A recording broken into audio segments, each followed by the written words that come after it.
Greetings, YouTube. The Doctor is in. Dr. Urias Papers here, coming at you with another commentary on Dungeons & Dragons. And today we're talking about the spell Enemies Abound. But first, don't forget to hit that subscribe button. If you like this video, hit the like button. And if you have any questions or comments, please leave a question or comment. All right, today we are giving this spell a solid B. It has one particular angle to it that makes it situational, so therefore I don't want to give it too high of a grade. And so let's talk about the spell first before we go into that. So it is a third level spell that is usable by bard, sorcerers, warlocks, and wizards, so a bunch of just very base arcane caster classes. It takes one action, has a range of 120 feet, so it has a great range, so it's very good for these arcane casters who should not be within melee range or very close to it at all.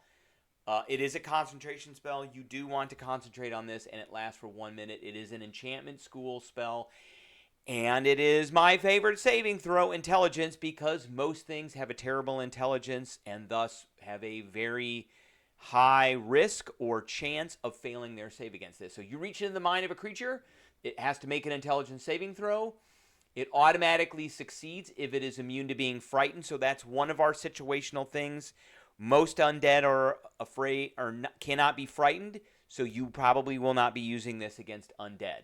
On a failed save, which is most likely going to happen because it's an intelligence check, on a failed save, the target loses the ability to distinguish friend from foe regarding all creatures it sees as enemies for a minute or as long as you're concentrating on it. I know it says until the spell ends, but the spell ends after a minute or you stop concentrating. Each time the target takes damage, it can repeat the saving throw, ending the effect on itself on a success. But it's an intelligence saving throw, and if you're hitting something with a low intelligence, chances are it's probably not going to save, as long as you're tricking out the DCs of your spells. So whenever the affected creature chooses another creature as a target, that's anytime it chooses a target, it must choose the target at random from among the creatures. So if there are 10 creatures around it and it is targeting a creature, you roll a d10. This is how I would do it. You roll a d10 with 1 being the creature that it targeted. Any other number is one of the other creatures.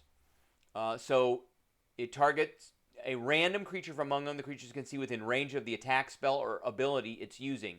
If an enemy provokes an attack, and everything is an enemy, so if an enemy provokes an attack of opportunity from the affected creature, it has to make an attack. So, and everything is an enemy. Now, here's the situation that you probably would not want to use this spell with.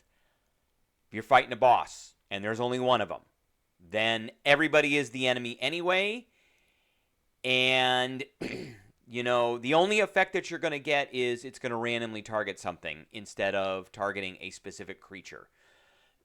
So, dragons with breath weapons, probably not great because it's not really targeting things with a breath weapon, which is an area of effect.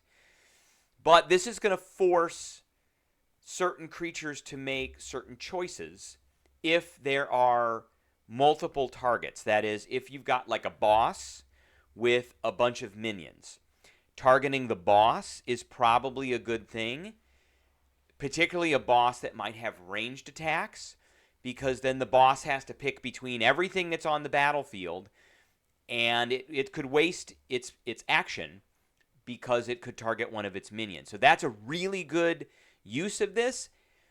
It can really shut a boss down if the boss has a lot of minions around it, or if you want to protect yourself or protect other players in your party from being attacked by the boss by adding that random element in.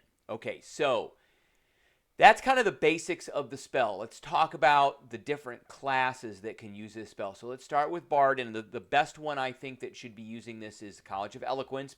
Again, my favorite Bard because of unsettling words. So as a bonus action, you expend one of your Bardic Inspirations, choose a creature within 60 feet, roll the inspiration die, and then they subtract it from the next saving throw they make before the start of their next turn. So you hit them with unsettling words, and then you cast this on them, and they get a minus to the pretty horrible saving throw they're going to have to make anyway. Wizards, there's a couple of different classes. So there is the School of Enchantment. And the School of Enchantment, the first couple of things in here, not the greatest. I want to go all the way down to the Split Enchantment. Starting at 10th level when you cast an enchantment spell of 1st level or higher. This is a 3rd level, so that fits that. That targets only one creature. Enemies Abound. Targets a creature. You reach into of one creature. You can target 2 creatures instead. You have it target a second creature. So if you're in a big fight with a bunch of enemies, this is probably, and you're an enchantment wizard, this is probably a good spell to be doing this with, because you can target 2. There's a whole bunch of spells that can take advantage of that Split Enchantment, and enchantment spells are pretty awesome. The other wizard class that's pretty good is the School of Divination, where you use Portent. You got 2 rolls. You take the worst one, you hand it over to the guy you just cast the spell on. They fail it, and then there you go. And then Sorcerer, I always like the Wild Magic Sorcerer, but particularly the Bend Luck. So starting at 6th level, when another creature you can see makes an attack, ability check, or saving throw, you can use your reaction and spend 2 sorcery points to roll a d4 and apply that number as a bonus or penalty to the creature's roll. So you hit them with the spell, they go to make their saving throw, you use your reaction, spend 2 points, and give them a penalty to the already horrible roll they're about ready to make, because intelligence is very difficult to do for most enemy creatures. All right, that's what I got for everybody today. I hope everybody enjoyed, and I will catch everybody later.